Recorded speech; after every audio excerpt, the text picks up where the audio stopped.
So no outside videos today because it is raining on us, but figured I'd give you a daylight shot of the interior, kind of what it looks like here, and give you some ideas as to why I went with what I went with. So I had been looking at trucks for a while, and I was actually going to order a 2021 F-150. Had been in contact with a couple of dealers trying to get the best price, because the 2021 F-150 spec the way I wanted it, stickered for 71, and 71 was not what I was going to pay. I kind of got with them and told them, look, this is what I'm willing to pay for it. Help me out, do what you can do. Let's talk price, and if we're within the reasonable amount that I wanted to pay, I'll order through you, and then we'll do business. So I couldn't get any of the dealers that were around here within a reasonable driving distance to do anything for me. Everybody wanted to say, oh well, we can't negotiate, and the price is the price, especially if you order it, blah blah blah. They didn't want to talk about any cheaper pricing at all. So I decided that was not the route I wanted to go. And then I've looked at Rams. I like Ram. I drive a Chrysler product anyway. So but I felt like Ford has always had this superior to towing kind of deal. Like, everything Ford seems to be tougher, in my opinion. Maybe, it's just the way I had perceived it. And so the trucks that I was looking at, spec the way that I wanted them, claimed to be able to tow 12,000 pounds. But then when you start actually looking at payload, it's only about 600 pounds spec the way I wanted it, which was not enough for two people, much less anything else. So that didn't work out. And then I picked a nice big Ram 1500, mainly because of this screen. This is, the 2021 Fords will be 12 inches. Well, it'll be long instead of tall. But these are Tesla style screens. They're tall. They're very well laid out. They do what they need to do. And so being used to Uconnect and how that works, I decided to just go ahead and go with a Ram. So I went ahead and picked a 2020 1500 with the V8. It was almost everything I wanted. There were a few things that didn't quite follow what I really wanted. I wanted a 33-gallon fuel tank, and it wasn't a need, but I really like the idea of the 392 axle ratio. The higher the axle ratio, the more it can tow. And not that I'm trying to tow or haul a whole lot just yet, but I want to leave that possibility open for myself if I do decide to tow. So 392 axle ratio, and then the 33-gallon fuel tank. Those were two kind of big things that it didn't have, but they were only asking $59. It stickered for $65, and I was like, all right, that sounds reasonable. That was kind of what I was wanting to spend. Actually, my budget was $62. I wanted to keep it about $62 or as close as possible. So I make plans that I'm just going to go look at it. I actually had cash in hand, so I was like, I'm going to look at it and decide if I want it, and then we'll go from there. So I go to the dealership and I look it over, and it looks nice. It is exactly everything I wanted. And I was thinking about it. I was like, I don't know, maybe, because there's a few things, like I said, the fuel tank, the axle ratio. I think there was something else, but I really don't remember what it was. So anyway, I look across the lot, and there's another truck that looks exactly like it. Dark blue. It's a Limited. It has the body color bumper group on it. So that piqued my interest. I'm like, I'm going to go look at that one. Like that, it looks like the same thing. Maybe I'm looking at the wrong one. Who knows? So I pull up to this truck and check out the window sticker. and I noticed that it does have the 33-gallon fuel tank. It does have the 392 axle, and it's also an EcoDiesel. And I was kind of scared to do the EcoDiesel, to be perfectly honest with you, because I've read about the first and second generation EcoDiesel that just did not have a good time. And I get there's a bigger warranty, but I'm not sure, how long I'm going to keep this truck, how far I'm going to drive it. And it was my understanding the warranty was 3 years, 34,000 miles. I don't want this guy to hear me talking, so, just walk right beside my truck. Anyway, 3 years, 36,000 miles. That was my understanding of the warranty. And so I'm thinking, I've read about the second generation EcoDiesel had issues at about 60,000 miles. So I don't want to get, just outside of my warranty and to start having issues.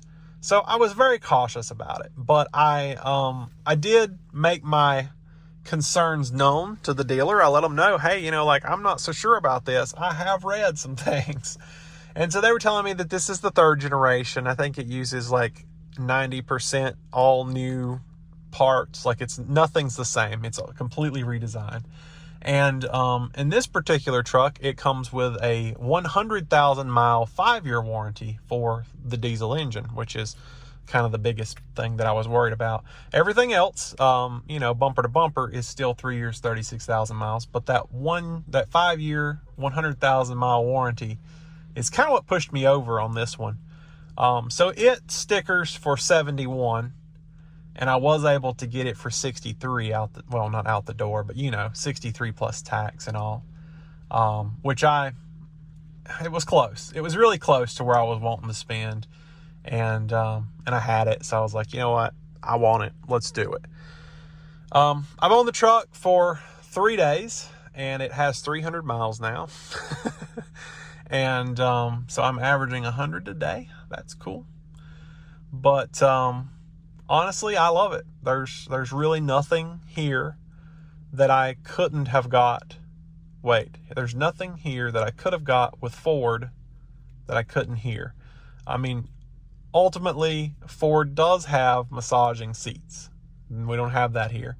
But I don't think Ford can even compete with the interior of this truck, even on the 21. And I haven't seen a 21 in person, but I've seen, all the release and announcement videos. And I don't think it competes still. I think that everything in here is leather, soft touch leather. I mean, except for that. But I mean, even the dash, all of the dash is leather. And it's a dark blue leather, which I love dark blue. You might know that. So even this center console, which I had a friend, oh, you don't want that. That'll come look bad in a few years. It might. I don't see myself driving this truck forever. My 300 was 5 years old, and it still is. I still own it. I didn't trade it or anything like that.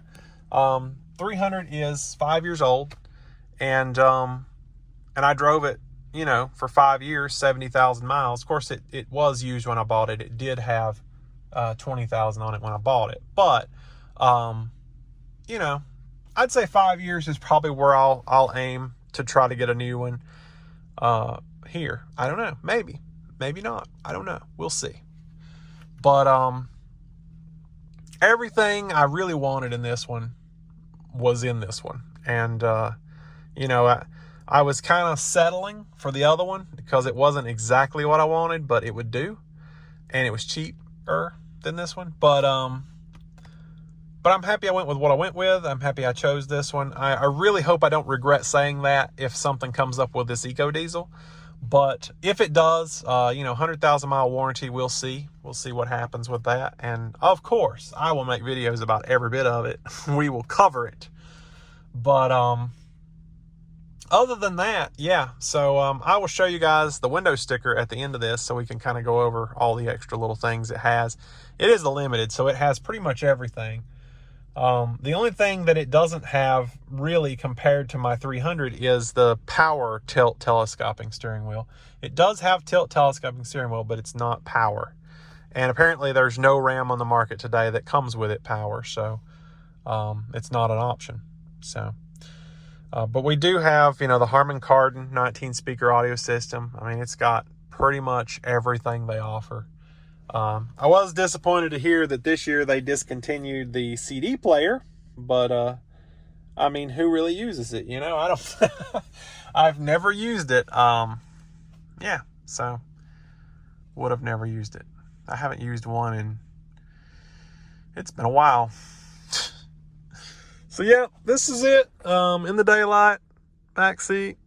But I'll have more video coming soon. When it's not raining, I will do a nice walk around on the outside, give you guys some more information about it, maybe do a review or so. And I've got a driving video. I'll see if I can put that at the end of this one here, because my video editing was not working for that first one. So it was a one take, one go, and that was it. But I did get a driving video that night, and you can really hear the diesel well in that. I didn't think you'd be able to hear it that well on the phone, but you can. So I'll see if I can get that edited up and put in this one, because I am going to have to edit this one. But yeah, I'll see you guys later. All right, just for a little reference here, this is the original Ram that I was looking for, or looking at. This is the one I looked at and decided not to. But I mean, it's limited. They all come with the same standard equipment for the Limited. What we're looking at is the optional equipment. So it had the body color bumper, the Limited Level 1 equipment group, which has all the things there.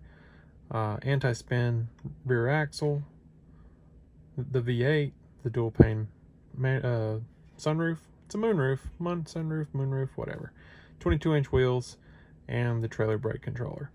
And so it did have a 5-year 60,000 on the powertrain, 3-year 36,000 on everything else.